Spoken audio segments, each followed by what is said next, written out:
Нур Пресстин жаңылыктар түрмөгү эфирде мен Айнас Кадыров алып барам. Саламатсыздарбы? Бишкекте жаңы салык эрежелерине каршы акция өттү. Ага 300гө жакын ишкер катышты. Алар өздөрүн Бишкек, Ысык көл жана Таластан келген соодагерлер экенин айтышты. Талабы кассалык аппаратты колдонууга 5 жылга мораторий киргизүүнү, салык эрежелерин жеңилдетүүнү талап кылууда.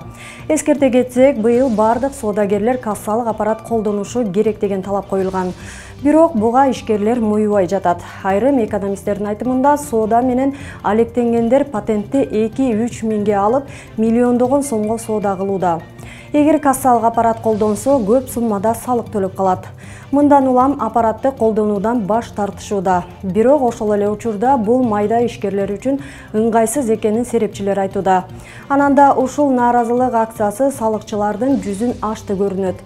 Чолпон аталык ишкер туристтик сезондо аталган шаарда 5 миңге жакын соода түйүнү патентсиз иштээрин айтты. Вы прекрасно знаете, что во время сезона в течение 2 месяцев открывается 5000, около 5000 стихийных точек. Это те же самые кафе, те же самые торговые точки вдоль берега, рестораны, кафе. Ну, это вы прекрасно знаете. И здесь ничего не контролируется. Наша просьба: дайте нам возможность платить по патенту, и ту сумму, которую поставит государство, мы просто как сделаем народный контроль и соберем эту сумму просто с этих стихийных точек.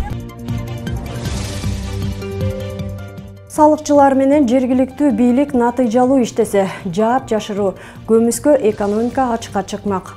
Буга чейинки тажрыйбага көңүл бурсак, эбин тапкандар жергиликтүү бийлик менен салыкчыга бир аз акча чөнтөгүнө сала коюп, мамлекетке тийиштүү деңгээлде акча төгүүдөн жашырынып иштеп жүрүшөт. Кыскасы, бармак бастым, көз кыстым болууда. Кайда барса мамайдын көрү демекчи, ушундай эле бир уч топтун байып болгондо дагы жашырынып иштешине бөгөт коюлабы деп Нур Пресс аркылуу Чүйдүн Аламүдүн районундагы Акжар конушунун тургундарынын атынан Кундуз Асылбашева президент Садыр Жапаровго ачык кайрылуу жасады. Мен Асылбашева Кундуз, Аламүдүн районуна караштуу Акжар жаңы конушунун тургундарынын атынан өлкөбүздүн президенти Жапаров Садыр Нуркожоевго ачык кайрылуу жасагым келет. Урматтуу Садыр Нуркожоев, сиздин убактыңыздын тар экенине карабастан, жерлерге карапайым калктын көйгөйлөрүн чечип келатканыңызды телевизордон бардык жерлерден көрүп жатабыз, угуп жатабыз, интернеттерден.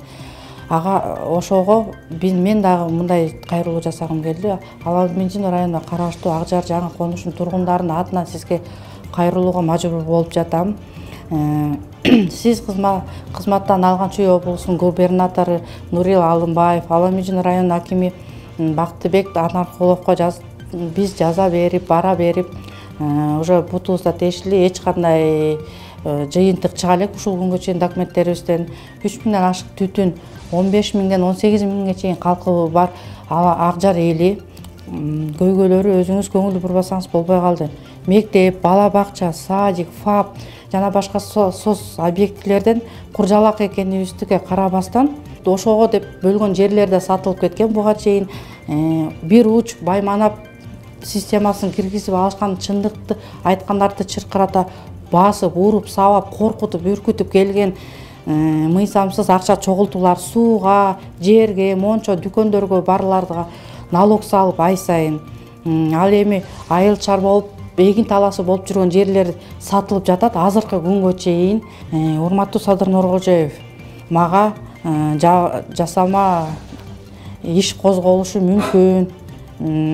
Андан бөлөк Сүйүн Мурзахматов, Замир Сафарбеков, Күлбү Дондоевалардан үй бүлөмө мен менен чогуу чуркап жүргөн активисттерге коркут үркүтүүлөр буга чейин болуп келген, дагы эле болот деп үмүт, дагы эле болот деп корком. Болсо дагы эч таң калбайм мен. Эскерте кетсек, Нур Пресс буга чейин Аламүдүн районунун аймагында жайгашкан Акжар конушундагы мыйзамсыздык, өзүн билемдик боюнча фактыларды чагылдырган. Нур Пресс Акжар эле эмес, жалпы эле коомдогу маселелерди, элдин көкөйүн кескен көйгөйлөрдү көтөрүп келет.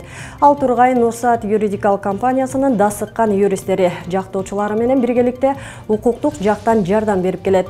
Алардын бири Сокулук районунун Төмөнкү Чүй айылы жапайы аборигендик түшүнүк менен жашайбы деген суроо менен материал жарыялаган. Анда 82 жаштагы аксакал 12 жаштагы уулу зордукталганын, андан кийин үйүнүн документтери уурдалганын айткан. Бул боюнча Сокулук коомдук милициясына арыз жазган. Бирок бул иштер 2 жыл ордунан жылбай, күбөлөр суралган эмес, беттештирүү жүргөн эмес.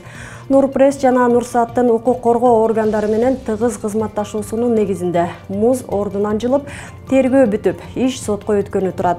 Мындан тышкары аксакалдын 34 сотук жерин алдоо жолу менен өзүнө бардык мүмкүнчүлүктөрү менен ишеним кат жаздырып алган Гарипбек Жарматовду соттон утуп, чечим күчүнө кирди.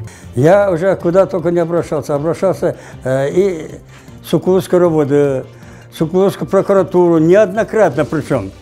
Но никакие меры не были приняты. Поэтому я был вынужден обратиться в Юрпресс.